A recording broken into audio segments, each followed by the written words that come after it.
Sometime in the late spring, almost without realizing it, you walk outside one morning and it seems that the world has changed. Those trees that were budding just a few weeks ago are now full canopies. The grass that needed mowing once a month suddenly demands it every week. The neighbors' flower beds that look like dirt at Easter are bursting with color. You didn't watch any of this happen. There was no day that you can point to and say, that's when summer arrived. It's simply arrived. While you were doing other things, maybe going to work, picking up groceries, sleeping at night, something was at work in the soil, and the light and the rain, and now the world is filled with green. We rarely notice growth as it's happening. We notice it after the fact. We see the difference between then and now, and we recognize that something has been at work the whole time, even if we weren't measuring it. That's where Jesus begins this morning's parable. Not with a dramatic moment of growth, with the quiet and mysterious accumulation of growth that happens while we sleep. The kingdom of God, Jesus says, is like that, like a farmer who scatters seed, goes to bed, wakes up, and one day finds himself in the middle of the harvest that he cannot fully explain. This is week number 2 of our series, Tending the Soul. This is a 3-week set of sermons exploring what it means to grow in grace. Last Sunday we talked about checking the roots, that inner work that produces everything visible on the surface. Today we shift to that second grace group question, where have you seen God at work? Next week we'll close this series with the third question, what challenge are you giving to God? 3 weeks, 3 questions, 1 invitation to deepen our souls. Today's question, where have you seen God at work, asks us to learn the discipline of noticing. And this week, our county is living inside the very picture that Jesus paints. Wheat harvest, of course, is getting underway across McPherson County. If the weather will cooperate, please weather cooperate. The wheat going into the combines was planted last fall, 8 or 9 months ago, and the farmers have been anything but idle since. They sprayed for weeds in the fall, they top-dressed fertilizer in late winter, they walked the fields through the spring, scouting for rust and disease, perhaps watching for freeze damage, servicing equipment, lining up the trucks. Farming is real work, month after month of it. But ask any farmer, and perhaps they will tell you the deeper truth. None of that work makes the wheat grow. You can tend a crop, you cannot grow one. The seed sat dormant under the winter cold, looking for all the world like nothing was happening on the surface. It greened up in the spring, it headed out and turned gold, all by a process that no one really fully controls. Rain comes or it doesn't. And this year, perhaps the moisture didn't land the way that we might have hoped for. The rain stayed away through some of those growing months and then showed up just maybe as the cutting began. We hope not.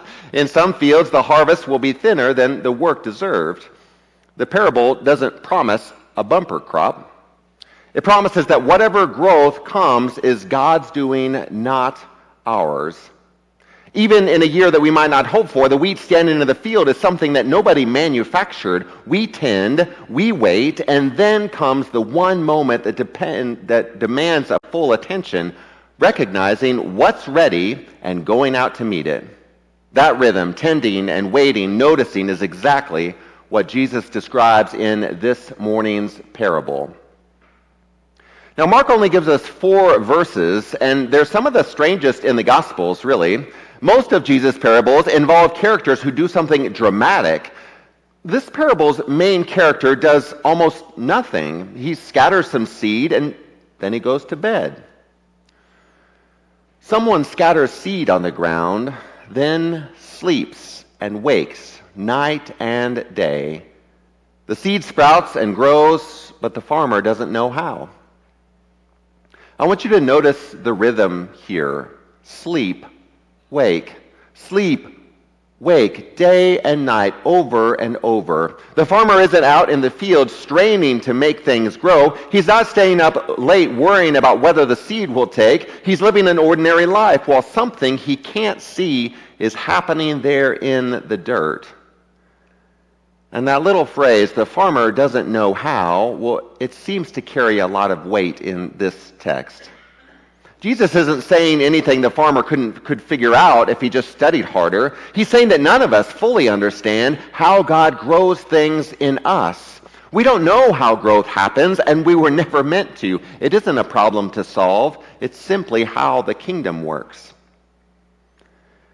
And then Jesus walks us through the stages. First the stalk, then the head, and then the full head of grain. None of these stages is a failure of the next. Each one is exactly what comes first. And the parable ends with a single act on the farmer's part. He goes out to cut the grain. He recognizes the harvest when it arrives. In this text, that's the only thing that the farmer does that requires attention. Not producing the growth, not understanding the growth, noticing the growth. And Methodist theology has a name for what this parable describes. In some ways, we often call this we call this prevenient grace. And prevenient, you remember, comes from a Latin word that means to come before. Prevenient grace is God's love at work in our lives before we recognize it, before we ask for it, sometimes before we even believe in it. John Wesley, the founder of Methodism, was passionate about this particular point. He believed that long before any of us turn towards God in conscious faith, God has already been turning toward us, pursuing us and drawing us, inviting us close, at work in places that we may not be able to see right away. And the farmer in Jesus' parable doesn't make the seed sprout.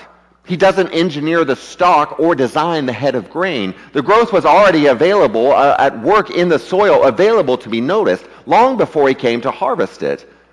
That's the picture of prevenient grace. God is already doing things in your life that maybe you haven't noticed yet. And we live in a culture that's trained to measure. Step counts and sleep scores, bank balances and credit scores, likes, followers, the little numbers that tell us how we're doing. We have become world-class measurers, convinced that anything that matters should produce a number that we can chart. So sometimes we apply that same logic to our spiritual lives. We ask, how often did I pray this week? How many chapters did I read? How many people did I serve? And when the numbers feel small, well, sometimes we conclude that nothing is happening. But Jesus' parable invites a different posture. Measuring asks, what have I produced? Noticing asks, where have I seen God at work? Measuring keeps us focused on us as the producers of growth, and noticing acknowledges that something has been growing all along that we did not produce. So here's an experiment maybe for the week ahead. Sometime when you have a quiet moment, maybe you look back over the last 6 months, not at what you accomplished, but at what changed. The relationship that softened when you weren't trying, the fear that loosened its grip on you, the patience that showed up where impatience used to live, the conversation that went better than it should have given how it started out, the friend who reached out at exactly the right time. You didn't produce any of that. Something else was at work. Something else has been at work the whole time while you were sleeping and waking, going about your ordinary life. That's the kingdom growing in soil you didn't know was so fertile. The question isn't whether God is at work. The question is whether we are paying enough attention to notice. The good news is that God is already at work in your life, and the growth doesn't depend on whether you can explain it. You don't have to manufacture transformation. You don't have to produce your own healing. You don't have to engineer your own faith. The seed has been scattered. The soil is doing what soil does, and God, who began a good work in you, is already bringing it forward in ways that you have not seen yet.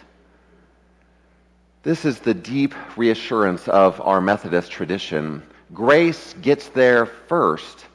Before we turn to God, God was turning toward you. Before we prayed for change, change was already in motion. Before you noticed your soul softening, it was softening. The whole life of faith is the long, slow work of catching up to a love that has been ahead of us the whole time. Which means the question on your worst day is not whether God has shown up. God has been showing up. The question on your best day is not whether God deserves credit for what's growing. God always deserves credit. The question every day, in every season, is the same one that Jesus puts in front of us. Are you noticing? Because the harvest is closer than you think. So how do we respond to a grace that's already growing in us? Well, here at McPherson First, that response takes a shape. When we join the church, we make 5 promises to support its life with our prayers, presence, gifts, service, and witness. And this morning's parable lands on the last one. Witness is simply naming out loud what we have noticed God doing. And the Methodist tradition treats telling your story as a discipline in its own right, a small, faithful practice that shapes you as it shapes whoever you're sharing your story with.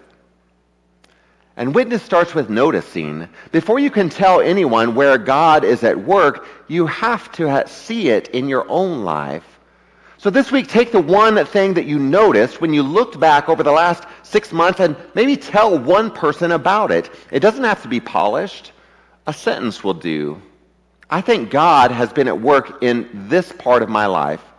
One thing you notice, one person that you tell, that's exactly where witness begins. And if you want a place where you can practice telling your story out loud, well, that's exactly what grace groups are for. We have options for 2 daytime groups this summer, and if enough of you are interested, perhaps an evening group on Wednesday evenings. You can sign up at mcphersonfirst.org/next, or you can catch me after worship and tell us whatever time works best for you. Even sharing your interest will help us know where to open up a group. 6 weeks, 3 questions, ordinary people learning to notice what God is doing in our own lives and in the lives of each other. Summer arrives without our permission. One ordinary morning, the trees have filled in and the wheat has turned gold, and we realize that the growth was happening all along in soil that we didn't dig, through rhythms that we didn't time, by grace that arrived before we noticed it. The harvest is already in motion, and our part is to pay attention. Will you pray with me? God of seed and soil, you are already at work in us, growing what we could never grow on our own. Open our eyes to the harvest you have begun. Free us from measuring what only you can grow, and teach us to notice it and to name what we see. Amen.